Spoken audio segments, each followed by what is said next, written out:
इब्न जूज़ी रहमहुल्लाह ने अज़्ज़हरुल फ़ातिह में वाक़या लिखा।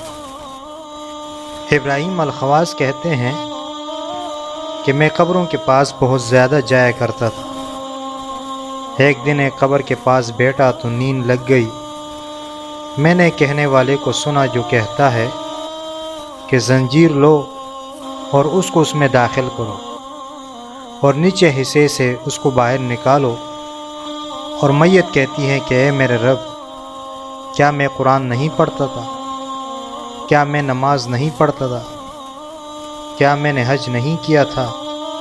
उसके जवाब में कहने वाला कहता है कि हाँ, लेकिन जब तू खिलवत और तन्हाई में होता तो गुनाह करते हुए मेरा ख्याल और मुराक़बा नहीं करता था।